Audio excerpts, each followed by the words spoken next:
డబ్బు, అనారోగ్యం, ఉద్యోగం, వ్యాపారం, అప్పులతో బాధపడుతున్నారా? మీకోసమే లాంచ్ యువర్ ఫ్యూచర్ ప్రోగ్రామ్. నమస్తే, వెల్కమ్ టు సుమన్ టీవీ. నేను విష్ణు. ప్రస్తుతంతో పాటు ప్రముఖ stock market analyst Revanth Chalamala ఉన్నారు. వారితో మాట్లాడదాం. సార్ నమస్తే. సార్ రేవంత్. నమస్తే అండి. రేవంత్, ఈ మధ్య సెబీ ఎప్పటికప్పుడు చాలా అగ్రెసివ్ డెసిషన్స్ తీసుకుంటుంది అండ్ ఎప్పటికప్పుడు కూడా ఇన్వెస్టర్స్ యొక్క ప్రయోజనాలను కాపాడడానికే సెబీ ఎప్పుడు ముందుంటుంది. సో అయితే దానిలో భాగంగా ఈ ట్రేడింగ్ టైమింగ్స్కి సంబంధించి కూడా ఆ మధ్య ఒక ప్రపోజల్ వచ్చింది. అంటే ఎన్ఎస్సి తీసుకురావడం జరిగింది. సో ప్రస్తుతానికైతే సెబీ ఆ ట్రేడింగ్ టైమింగ్స్కి సంబంధించి ఎటువంటి మార్పులు మేము చెయ్యట్లేదంటూ కూడా ఒక ప్రకటన ఇచ్చారు. ఏంటి అసలు కంప్లీట్ ఎపిసోడ్ ఏంటి? ఫస్ట్ ఎన్ఎస్సి ఈ ప్రపోజల్ స్టార్ట్ చేసిందండి. అసలు ఎక్స్టెండెడ్ ట్రేడింగ్ అవర్స్ అనేది వాళ్ళ proposal.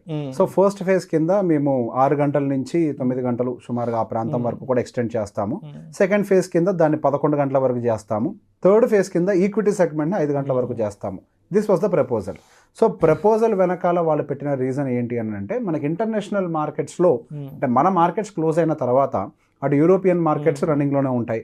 US markets 7:30 or 8 based on the time zone అవి ఓపెన్ అవుతూ ఉంటాయి. సో ఆ టైంలో జరిగేటువంటి మనకి పర్టికులర్గా సిపిఐ ఇన్ఫ్లేషన్ డేటాస్ ఇట్లాంటివన్నీ కూడా వాళ్ళకి మార్కెట్ ఓపెన్ అయ్యే టైంకి వస్తూ ఉంటాయి. మనకు అవన్నీ కూడా మార్కెట్లో ఫ్యాక్టర్ అవ్వట్లేదు. సో ఈ గ్యాప్ అప్స్, గ్యాప్ డౌన్స్, ఈ వాలటాలిటీ అంతా అడ్జస్ట్ అవుతుంది. సో మన వాళ్ళు కూడా దీన్ని ఈజీగా హ్యాండిల్ చేయగలుగుతారు అన్న ఉద్దేశంతో ఈ ప్రపోజల్లోకి వచ్చారు. సో దానికి సంబంధించి సెబీ కూడా ఇంతకుముందు మీరు కావాలంటే వర్కౌట్ చేయండి అని చెప్పింది. వీళ్ళు వర్కౌట్ చేశారు. We're all set, ready to go అని చెప్పేసి వాళ్ళు సెబీతో మాట్లాడిన తర్వాత they had a meeting.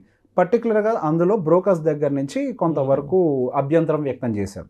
So పర్టికులర్గా వర్క్ లైఫ్ బ్యాలెన్స్ అనేది మిస్ అయిపోతుంది ఇంత ట్రేడింగ్ అవర్స్ ఉండడం వల్ల. అదొకటే కాదు, కాస్టింగ్ అనేది, సో ఎక్స్ట్రా ఎంప్లాయ్మెంట్ కూడా మేము క్రియేట్ చేయాల్సి వస్తుంది. ఆ టైం కోసం ఎక్స్ట్రా ఎంప్లాయ్మెంట్ లాంటివి క్రియేట్ చేసినట్లయితే కాస్టింగ్ కూడా వర్కౌట్ అవ్వదు. సో పర్టికులర్గా ఈ 2 పర్టికులర్ రీజన్స్ తోటి పర్టికులర్గా సెబీ తీసుకున్న డెసిషన్ అయితే బ్రోకర్స్ మధ్యలో దానికి సంబంధించినటువంటి ఏకాభిప్రాయం లేదు.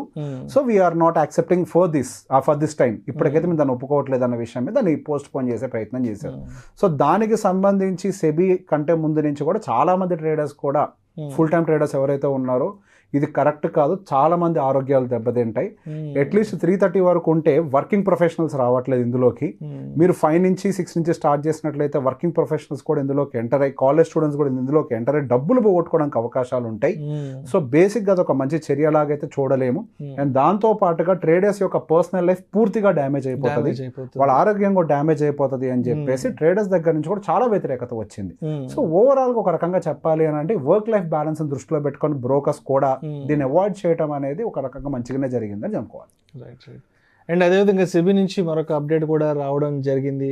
ఈ మార్కెట్ ఎక్స్పర్ట్స్ ఎవరైతే ఉన్నారో, ఈ రిజిస్టర్డ్ అనలిస్టులు మార్కెట్కి సంబంధించి, సో వాళ్ళకి సంబంధించి కూడా కొంత అంటే వాళ్ళపైన కొంత నియంత్రణ చేసే విధంగా కూడా ఏదో కొంత అప్డేట్ రావడం, డెవలప్మెంట్స్ రావడం జరిగింది. ఒక రకంగా మనం దాని నియంత్రణ అని కాదండి. సో బేసిక్గా మార్కెట్లో మనకి పర్టికులర్గా RIS, ఇన్వెస్ట్మెంట్ అడ్వైజర్లు అయి ఉండొచ్చు, రీసెర్చ్ అనలిస్ట్ అయి ఉండొచ్చు. సో వీళ్ళను ఒక పర్యవేక్షణలో పెట్టాలి.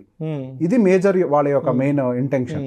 సో బేసిక్గా ఎక్కడ కూడా మిస్లీడింగ్ జరగకూడదు. వాళ్ళ మీద మానిటరింగ్ అనేది డైరెక్ట్గా సెబీఏ చేయడం వల్ల కొంతవరకు కూడా ప్రాబ్లం ఉంటుంది. ఇట్లా రకరకాల కన్సర్న్స్ ఉన్నాయి. సో దానికి సంబంధించి ఆ మార్కెట్లో అంటే పర్టికులర్గా మనకి ఎక్స్చేంజెస్ ఏవైతే పెద్ద ఎక్స్చేంజెస్ ఉన్నాయో దానికి కూడా కొన్ని నియమాలు ఉన్నాయి. మోర్ దాన్ 20 సిటీస్లో వాళ్ళ దగ్గర పర్టికులర్గా ఆఫీసులు ఉండాలి. ఒక మినిమం ఇన్ని 100 కోట్ల పాటు వాళ్ళ యొక్క వాల్యుయేషన్ ఉండాలి. సో కొన్ని నిబంధనలు ఉన్నాయి.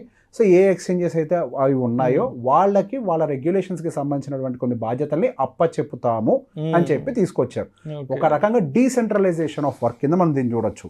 సో పర్టికులర్గా ఒక్కటే బాడీ అన్ని మానిటర్ చేసేదానికంటే కూడా అదర్ బాడీస్కి కూడా ఈ వర్క్ని కనుక డిస్ట్రిబ్యూట్ చేయగలిగినట్లయితే వీళ్ళ యొక్క మానిటరింగ్ అనేది ప్రాపర్గా ఉంటుంది అని.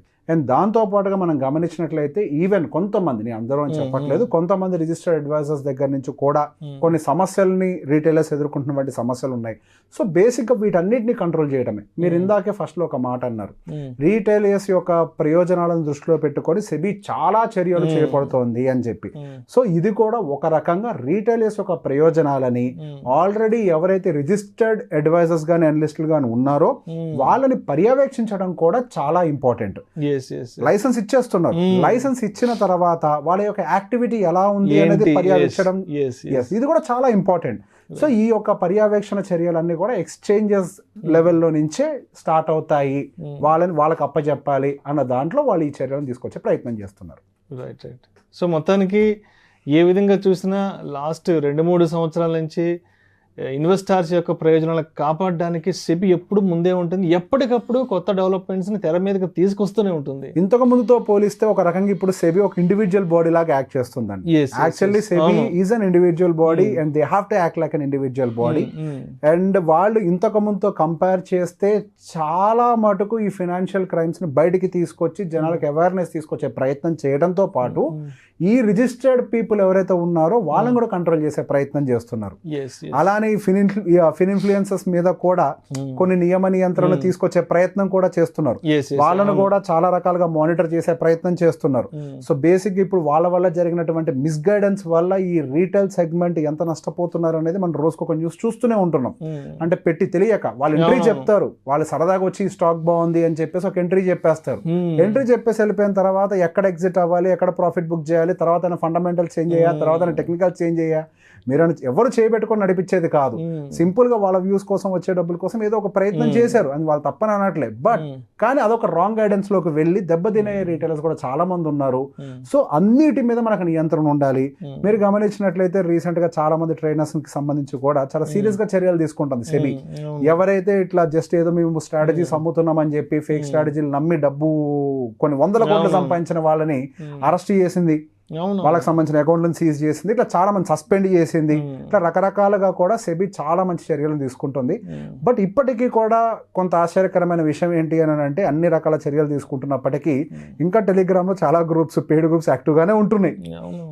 అన్రిజిస్టర్డ్ అడ్వైజర్ల దగ్గర నుంచి, అన్రిజిస్టర్డ్ అనలిస్టుల దగ్గర నుంచి కాల్స్ తీసుకుని లాంటి పనులు చేస్తూనే ఉన్నారు. సో గవర్నమెంట్ చర్యలు తీసుకోవడమే కాదు, రీటైలర్స్ కూడా కొంతవరకు బాధ్యత వహించి వీటిని అర్థం చేసుకునే ప్రయత్నం చేసుకుంటే మంచిది. ఎందుకు చర్య తీసుకున్నారు, మనం ఏం జాగ్రత్తలు తీసుకోవాలి అనేది. Right, thank you so much Revanth. Thank you అండి. సుమన్ టీవీలో మీ పర్సనల్ అండ్ బిజినెస్ ప్రమోషన్స్ కోసం కింది నెంబర్కి కాంటాక్ట్ చేయండి.